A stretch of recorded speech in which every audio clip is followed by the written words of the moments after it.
Today we're going to start in Florida's Ice Age. So if y'all will follow me, about 12,000 years ago. Now at the time, Florida was much larger than it is now. It extended out many, many miles, like 15 miles further than it does today because of the frozen glaciers up in the north. This is our giant ground sloth, and he was found in Daytona Beach. And you'll see how he's standing up. Although he walks on all fours, he stands up, and his hands here, they grab up in the trees at the leaves, and that's how he gets his food. Only eats plants. What else can I tell you about him? Oh, so I told you he was found in Daytona Beach, and when they brought him up, there was the gentleman that was very involved in the digging, and then a pediatrician from the area who also loved these type of things, and he was involved in bringing a lot of the bones and creatures out. And when he did, this exact replica, because all these are replicas. The original is in Daytona at the museum, but he had this in his pediatrician's office. So imagine the little kids coming in going, cool. We're definitely on the ground. Over here, you can actually see a picture of what they looked like, how hairy they were, and how he's up in the tree eating. Here, you are going to see a mastodon. And so when they found him, it was by the Asula River, and when they found him, they had found all of the pieces, but there was no skull. They could not find a skull. And so they went down, and because it was in the river, they go down and try to find it. Well, they remembered that they saw a huge rock down there. Well, they went down and investigated, and it was indeed the skull. Well, it weighed so much that they couldn't bring it up. And so they made a raft, and they took the raft down and inflated it down there, and then tried to, get it up that way. It took them 2 tries, but they got it. Saber-tooth cat. Saber-tooth cat. Look how long his teeth are. Small tail. So this is the Albert and Grace Taylor exhibit. They were some of the first inhabitants of Cocoa. And Grace was a very gifted seamstress for one. And this was her voting dress. She was a very big activist for women's rights.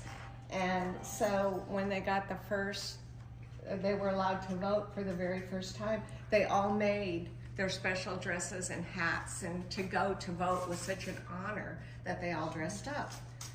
Some of the other things about Mrs. Taylor was, you'll see on this desk, she was the first person to transcribe Braille in Brevard County.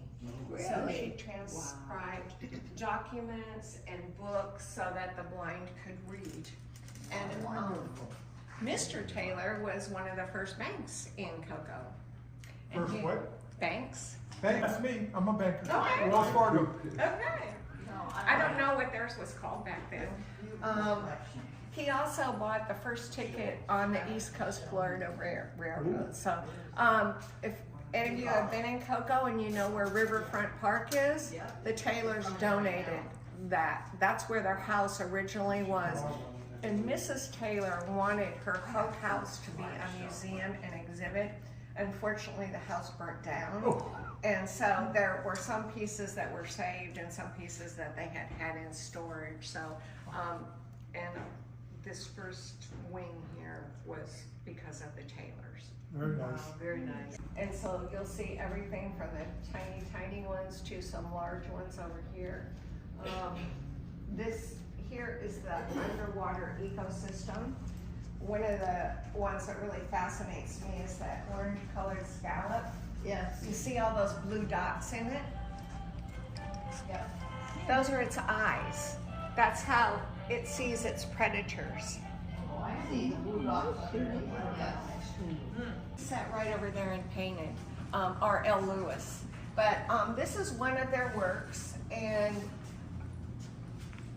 it was early in the 50s that a bunch of black men were painting on very small canvases, but none of the galleries in town would let them show them. So they would take their wares after they painted, and they would sell them out of the back of their cars on the highway. That's how they got the highwaymen, or in parking lots. But they all depict all the beautiful colors of Florida. You know, when they started out, they sold for like $25. Now they're going for small ones between $5,000 and $10,000. Bone of a very small whale, just the jaw. So imagine how big that guy was. How big was that whale? We don't know. Yeah, 100 feet? Big. Lord, look at that thing. Oh, That's only his jawbone. Yeah. So that whale swallowed Jonah. Wonder what's that. I mean, so in this room we have a lot of arrowheads, and we have how the Seminole Indians came down through Florida. And you can see the map here, how they came down. And there's just several artifacts here. I mean, one of the most interesting to me is the old sewing machine, and how there was no electricity, and they had to use their foot for every single stitch. Oh, yeah. You had I that? remember that. Yeah. My grandmother had it. One of the places I lived had a little area that I could go and walk and find arrowheads.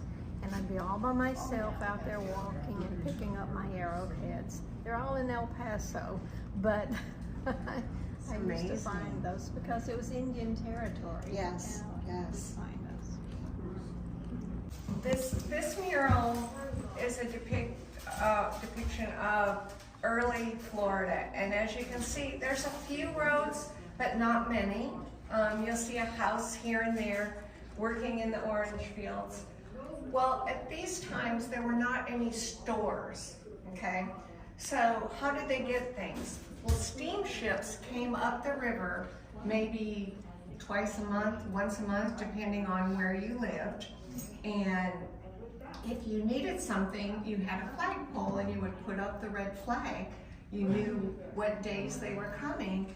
And so if they saw a red flag, they would honk their horn, and you would go out by your rowboat and you would tell them what you needed. If they had it, they could give it to you and buy it then. Otherwise, they would order it and bring it on the next trip.